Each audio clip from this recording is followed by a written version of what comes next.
Bonjour à toutes et à tous, amis internautes de CNews TV. Bonjour et ravi de vous retrouver encore une fois de plus dans un autre numéro de votre émission sur la Toile Info. Toujours avec Maman Boub pour vous faire le résumé de l'actualité de la mi-journée. Maman, bonjour. Bonjour Amina, nuyu la bu baax a baax ci noonu également li ñuy nuyoo noonu charmant amis internautes de CNews TV. amaat mbégte encore une fois di leen présenter cette émission préférée sur la Toile Info. léegi ñu tënkal leen li gën a fees ci xibaar yi. Alors on commence avec le conseil des ministres de ce jeudi. Thiendella Fall n'est plus le patron de la direction des élections DGE en conseil des ministres ce jeudi. Le président Bassirou Diomaye Faye a nommé à la tête de la DGE le magistrat Birame Sène qui était jusque-là le directeur de la formation de la communication.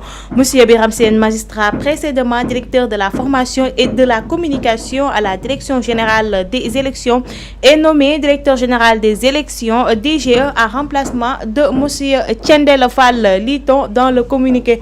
Maman, Thiendella Fall nekkoon fi nga xam ne moo nanguwul woon jox ki nga xam ne mooy Ousmane Sonko les fiches de parrainage fi mu toll nii mu mel ni que Ousmane Sonko a bien pris sa revanche, maman. est-ce que mën nañu ko tuddee revanche tamit Amina? C'est trop revanche quand même, parce que juge bi moo joxoon Ousmane Sonko le droit d'aller récupérer ses fiches de parrainage mu bañ teg ko fee. mais Amina tamit bu fekkente ni ñoom toog nañ fi le régime en place ne ñoom nekkuñu fi pour di fayantoo tamit. en tout cas ñun les sympathisants jàpp nañ que ni c'est de bonne guerre. mais lu ci mënti nekk nañ xam ne que ni tamit noonu la direction boo gis rek jamono jii nii am na ay coppite yi ci am te conseil des ministres bu ñëw rek ñu gis ay nomination yu bees.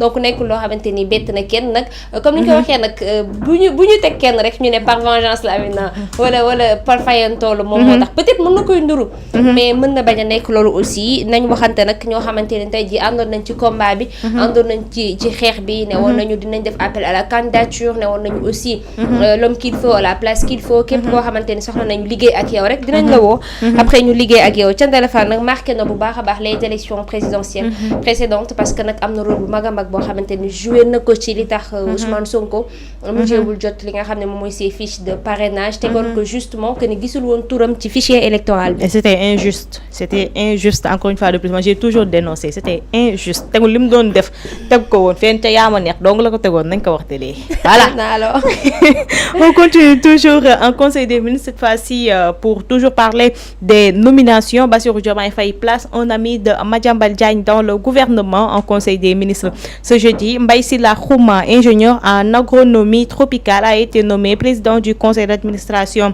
de l'Institut sénégalais de recherche agricole ISRA, prenant la relève de Ngagne Sène. Suite à cette nomination, le PDG de groupe Abonné Communication n'a pas manqué d'afficher sa joie sur Twitter. Je cite: félicitations à mon ami Mbaye Sylla Khouma, nommé en conseil des ministres hier président du conseil d'administration de l'Institut sénégalais de recherche agricole. Pour une première fois ma gis président Diomaye jël benn acte Madiambal applaudir.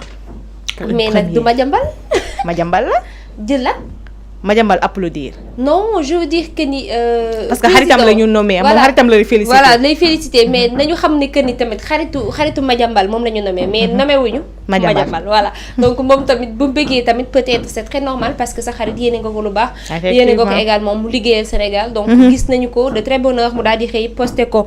ci li nga xamante ni moom moo di sa page Twitter. donc ñu koy apprécier bu baax noonu la nañuy applaudir bu ñu gisee yu baax. dañuy applaudir te bañ di nekk ci ginnaaw rek. di yàq di góor yeele nit. Amina am na solo. Aïcha toujours on reste tey journée conseil des ministres la on reste ci li nga xam ne mooy conseil des ministres cette fois-ci pour parler de la réduction des comptes avec cette nouvelle décision du président Bassirou Diomaye Faye lors du conseil des ministres tenu jeudi soir. Le président de la République Bassirou Diomaye Faye a souligné que le second semestre de 2024 doit consolider la phase cruciale de rectification, d'ajustement, de réforme audacieuse des politiques publique et de réduction des comptes. Cette action vise à créer dans tous les secteurs, la vie économique, sociale, environnementale et culturelle, les conditions véritables pour bâtir durablement une souveraineté assumée dans le sillage d'une démocratie exemplaire et d'un état de droit de référence, informe le communiqué. À noter que depuis son arrivée au pouvoir, le chef de l'État a toujours placé la réduction des comptes en priorité. Il a ordonné diverses mesures de vérification, de réduction des comptes publics ainsi que des audits sur le fonctionnement des différents ministères et un état des lieux des finances du pays, sans oublier un rapport sur chaque passation de service au sein des ministères du Sénégal. Comme ni ngeen ko xamee lu mu fonk la mooy la réduction des comptes, parce que première décision bi mu ci jotoo jël moo nekkoon ñu fàttaliku le 10 avril bi nga xam ne génn nañ ko moom président Bassirou Diomaye Faye si la ordonné ne woon à ce que ñu defaat li nga xam ne mooy réduction des comptes, xool ancien ministre yeeg directeurs yi fi nekkoon yëpp naka la ñu doon yoree liñ leen dénkoon. Alors tey su demaatee li nga xam ne dugg nañ ci deuxième phase deuxième semestre li nga xam ne mooy pouvoir bi mu jàpp ne li nga xam ne mooy réduction des comptes moo war a jiitu balaa leneen di ñëw moment dañuy jàpp que ni il est toujours dans sa logique. il est toujours dans sa logique comme ni nga ko waxee Amina. su fekkente ni rek ki nga xam ne moo di président Bassirou Diomaye Diakhar Faye ni ki démb ci ngoon tamit àdduna jëmale ci lu nu mel, ce qui veut dire que pare na pour loolu Amina. donc nañ ko ci jàppale bu baax a baax a baax avant ñuy dugg ci année bu bees bi ñu jëm di 2025. donc lépp leer ñu tiré ko au clair, sénégalais xam exactement qui a fait quoi ak kan mooy kan. donc am na solo bul fàtte tamit justement ci démb ci conseil des ministres mu ngi bousculer également son PM pour que mu daal di avancer jëm ci sa déclaration de politique générale aussi Amina. Effectivement maman. Alors Aïcha, nous allons terminer par la météo cette fois-ci pour parler pour vous donner li nga xam ne mooy ANACIM tey li mu xëyee ci li nga xam ne mooy yéenekaayu météo yi noonu laa ko mën a tuddee.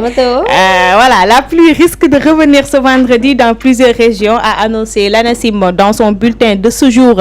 Au cours de cet après-midi et de la nuit, des cellules pluvio orageuses pourraient se former sur les régions du sud, Ziguinchor, Kolda, Kédougou et Sédhiou et centre-ouest, Kaolack, île du Saloum. Des risques de pluie sont également prévus à Mbour, Tambacounda, Nioro, Fatick et Dakar. Sur le reste du pays, par contre, un ciel passager nuageux à couvert prédominera, a annoncé l'ANACIM. buy taw naka taw diggante 19h 20h jàpp 21h. yaa lool. heureusement que Thiès bokk ci laal nañ Mbour nag mais Thiès tuddoo fi Thiès. Mbour moom laal nañ ko moom comme laal nañ Mbour moom mën na dugg à tout moment. mais à tout moment mën na dugg Thiès. mais Amina nañ ñaan jàmm rek ci réew mi fi mu ne bu tawee waxuma la ci yoon bi de mais nañ ñaan yàlla ñi nga xamante ni ci ay voilà donc néegu ñax yeeg inondation yeeg yooyu day metti ci ñoom. donc su fekkee mën nañ koy def suba si buy taw daal de préférence taw bi maa ngi la koy ñaan yàlla dee ma ko defal. yow yàlla yor tawam ba 14h. yow yàlla yor tawam di ko taw nga ne yow. non heure boobu day baax parce que heure boobu day fekk. en tout cas taw bi moom bari na surtout fi nga xam ne mooy Sédhiou ak Touba. vraiment bari na gis nañ Kaolack benn xale bi fa décédé ci ndoxu taw bi. Touba dégg naa ñu ci bari abandonné nañ seen kër ba sax démb ñu ngi wax que ni benn fas décédé na foofu parce que dañ ko takkoon ci côté kii bi poste courant bi. mu taw ndox bi bari affaire bi da ko électrocuté moom daal doy na waar daal. c'est que comme fa yàlla lay jógee nag mënuñ ci dara. nañu ñaan rek nawetu jàmm ak salaam mais aussi ñuy bàyyi xel courant bi. ak ndox bi am na solo bu baax a baax mesures yoo xamante ne jëloon nañ ko jëm ci wàllu mbënd mi et autres.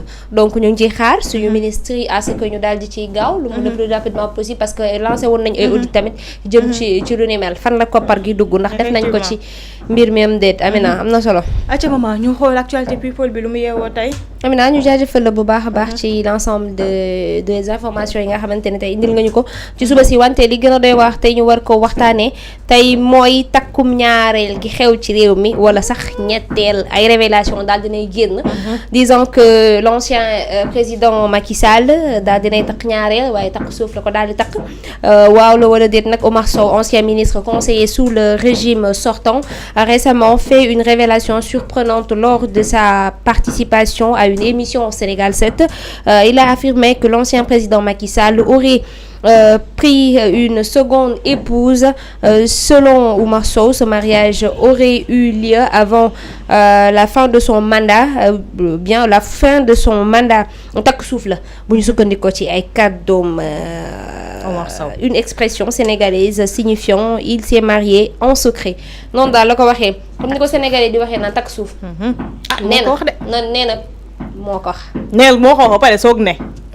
Omar Sow ex conseiller bu Macky Sall nee na. kees yi takkoon na ñaareel waaye avant muy jeexal la. avant muy génn ci nguur gi la takkoon ñaareel waaye takk suuf la woon. sénégalais nag moom. moo ko wax nu mu demee en tout cas neexoon na ci seen diggante léegi nag xamuñu luy ñuul ci soow mi Amina.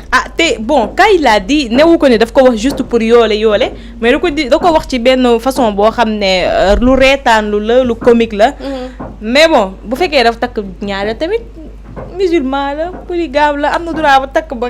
ku la polygame ñeenti jabar ku la polygame la. ci religion. musulman yàlla suñu borom def na ko bu nekk jullit kon am na droit takk ñeenti jabar. xaw ma nag sur les papiers lan la signé mais bu fekkee takk na ñaareel aussi suñu président bébé nga nii ñaar la yor. mais pourquoi pas. pourquoi pas. mais na yem ci ñoom rek. Amina alors toujours dans l'actualité people ñu waxtaanee démb gis nañu saison 2 Cœur brisé Amina génn na def na tolle benn vidéo de 7 minutes boo xamante ne mi ngi circulé gis nañu image yi gis nañu Shams gars yi nag commencé waat nañu bu baax a baax soobu ci ne ñu ngi ko doon xaar impatiemment mais saison 2 bi Amina nar na tàng jër parce que gis nañu Aïssata gis nañu également Shams gis nañu Ramatoulaye gisaat nañu ñëpp ci biir en tout cas cœur brisé lañu wax comme son nom l'indique attendons les cœurs qui seront brisés nan lay demee. En tout cas man j'ai hâte ba lañ lay commencer le 28 xam le 29. man j'ai hâte man mu commence daal parce que gis naa si ay têtes yoo xam ne. jot naa leen xàmmee si idole et ils avaient assuré. lors de leur dernière tournée. alors bii moom te marqué nañ si diggante bi jouaat ni yeneen film si diggante bi kon ça veut dire que gën nañoo mën.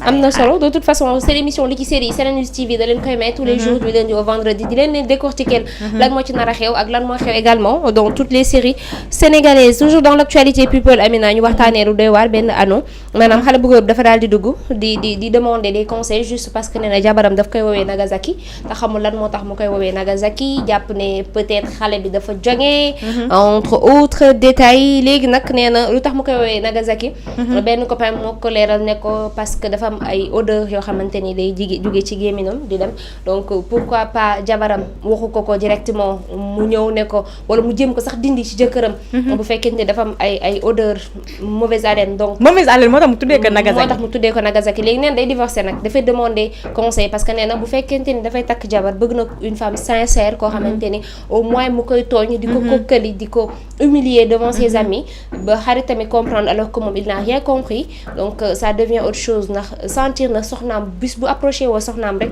pour kii soxna si bëggul waa donc nee na bëgg na daal ñu jox ko ci conseil ndax kooku une vraie femme la ko xam ne bëgg na jëkkëram wala dafa ñëw juste parce qu'elle a besoin de quelque chose c'est mariage par contrat daal day divorcer affaire de couple la bàyyi Amina mariage boo demee bay seet nit ki kay nga fekk mauvaise haleine ci moom jéem ko dindi mais pas nga koy wutal ay turu Nagasaki ay xaritam di ko ñaaw kon Nagasaki loolu lay signifié nga xaw ma ko woon Nagasaki ba ma jàngoon Hiroshima xaw ma ko ci yooyu mais xale yi lu ne dañuy génne Amina mais nag Amina nañu waxante dëgg de am na xale yu góor ak jigéen yoo xamante ni fonk ñu dara benn hygiène jëmale ko ci seen kii mi nañuy protéger non am na si ay jigéen yoo xam bu ñu waxee nga bëgg daal je te jure te loolu nag nekk loo xamante ni peut-être mën na nekk feebar mais sàggan aussi daf ci am nañuy jël hygiène bi ñu bëgg boo bëggee nag koo jege mu kontaan am na ko def statut daal di ne tu sens bon lu ko waaye jëndee jar na ko voilà donc nañuy def noonu am na solo Amina ñu daal